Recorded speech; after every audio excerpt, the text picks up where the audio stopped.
Right, hello guys and welcome to the first devlog of my Untitled Space game. And it's called that just because purely it doesn't have a title yet. If you keep up to date with the Trello that is in the description below, then you'll see some suggestions for names, and you can also suggest some names in the comments, and I'll take them into consideration. So this game, what is it about? Well, what it is, it's a space colonization game. So you basically start on this mini solar system where you can create your own base and build upwards to be self-sustainable, and also hopefully, I don't know whether or not to go with it, but have a colonization so like people can actually come, you can get resources like oxygen, water and such, and gather them so that you can actually have astronauts come to the planets and so on. Now it's a mini solar system in the terms of you've only got so far you can build on one planet, and then you have to go off world and get resources from another planet, and you'll have ways of doing that with like ships and stuff like that, but we'll get into that at a later date. So first of all, I just want to address some issues and some little things, and we'll get straight into this devlog. Right, so first thing I want to get into is the stars and how they spawn. So at the minute I've got them all as individual objects, which is not very ideal really, because as you can see the world is a big place, and as you can see in the top right left corner there's actually spawning 10,000 of them, which for frame rate reasons that is terrible, absolutely terrible, because I've got them on a parallax effect as well, so they're all individually running a script, which is not ideal. So we'll address that. So if we go into the code here, it's in the initial, like the room start object, the first object that runs in the game, and all it does is runs through however many I want. It randomly puts them in within the room at certain random points. So I just edited that out just to see what difference the performance was, and yeah, as you can imagine, it's a world difference. So what I did instead, I actually created two images which are star fields. I made them each 1,000 by 1,000 each, and the two frames you'll see, one is tiny stars and the other is quite bigger stars, because I want them to have different speeds the way they move to make sort of a parallax effect. So if we go into the code here that we've got on each of them, they are going through the entire world and placing them down, a sort of automatic tiling system if you will. I should really tile them, but I think this is the way I want to run it for now. I know it probably could be better tiling, but it's the way I like to run it. So if you see here, we've actually got a parallax effect. Now what that does, that moves the stars when the player moves the camera. So if we have a look in here, I'll just show you that quickly. So all it's doing is reading the key values that's been inputted and puts a slight movement in it. What this does is makes objects look more distant from one another. So if we take a quick look at how this new system works and how the stars look in the game here. So I've actually upscaled the images as well, so they're a lot bigger, and now look how dense that star field is. And now I know the camera's moving extremely slow, so it does look laggy, but it's actually not. The real FPS is going up above 300, and we only have, as you can see there, 1,294 objects spawned, so that is not a lot compared to what it was, and I feel like it looks a lot better. So as you can see, the camera, as it moves, the stars move at different speeds, which makes them look a bit distant from each other, which is pretty cool. And also the planets stand out as on a different layer, but they're not actually on a different layer, if that makes sense. It's kind of a false 2D look, and I think I quite like it. Let us know in the comments what you think about it, but I do like it. So let's move on to the next issue that I want to sort out, or rather feature I want to add. Now I know you kind of seen it in the last clip because I did that on after this one, but we want to add moons because we want to create more planets and moons and stuff in the game that have different things you can mine. So I'm going to make this like an icy moon where you'll only be able to mine the ice lakes. Now at the moment we've got ice lakes spawning on the main planet, and we don't want that. We just want that to be a rocky mess, and you have to go to the moon to get the ice lakes. So what we're going to do here is we're going to create another group, moon. Just going to name it moon 1. These are all just random names at the moment. Going to make a new object. And this is how simple it is going to be to add new planets and moons. At some point I am going to make them randomly generate, because I think it will be a lot better, but for now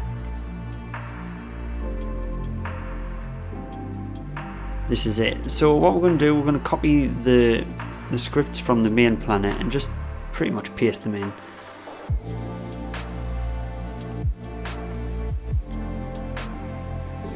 Forgive us for mistyping quite a lot, because the keyboard I'm using on the laptop is kind of messed up for some reason, so it's not working properly. And then we're just going to zoom, if we can zoom in here. No, I'm just not with it here.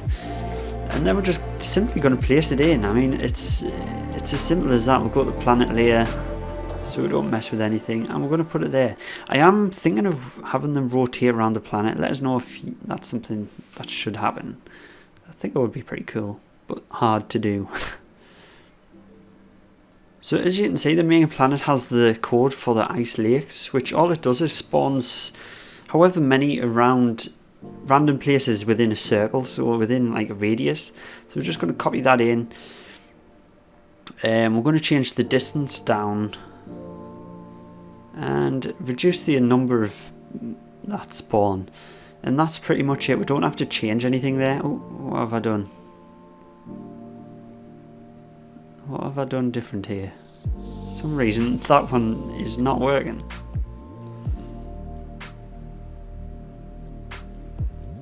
You know what it is? We've simply took out the equals for some reason. And there we go, that should be correct.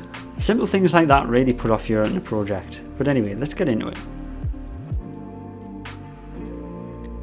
So here we go, we're in the game. If we just zoom out and move over, you can see the ice lakes are set to a bit of a big distance than what they should be. But we'll just change the value and move on to the next one.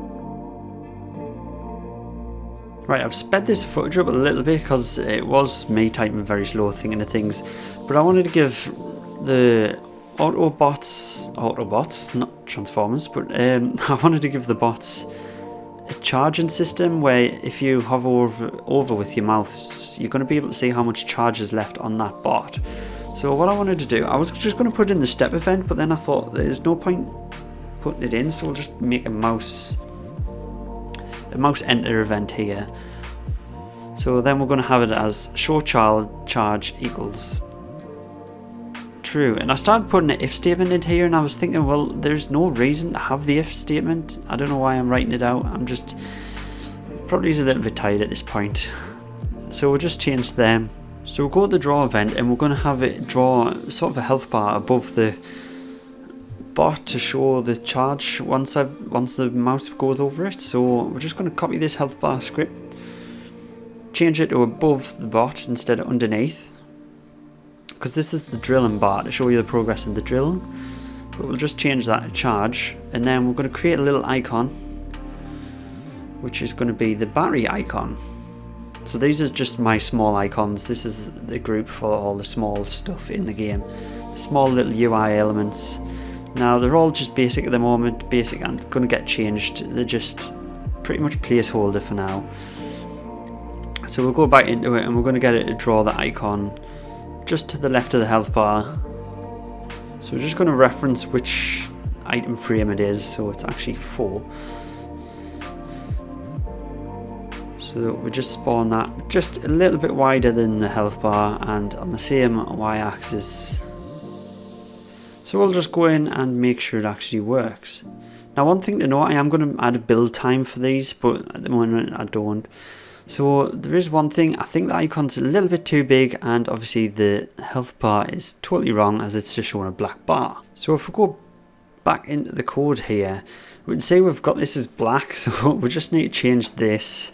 Also, we're going to make this so it can scale the image when it draws it, and we're just going to scale it down about half the size. I think that should probably be enough.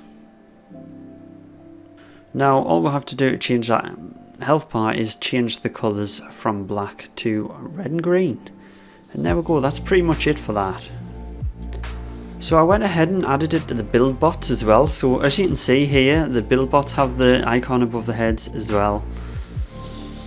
And I want them to be able to recharge from the solar panel. So what I'm going to do, I'm going to add where if they're close to a solar unit, then they're going to start recharging. But I don't know whether to draw on the UI as well. So they'll draw a line towards it. So I'm going to quickly do that and then see how it looks, and you guys can let us know if you think it's a good idea. So now when the bot's close enough, it draws a line whenever it's charging, like receiving a charge from the power station. I don't know how I feel about it. It probably will get annoying. Let us know in the comments if you want to see that bar, or whether I think I should scrap the idea of showing that line between the recharging bots. See, there it goes again on that one. That one's starting to recharge. Let us know if you think that's good. But anyway, I think that's it for this one. Stay tuned for the next one and we'll show you a bit more what's going on. So thank you very much for watching, and please leave a like and subscribe. I'll see you in the next one, guys.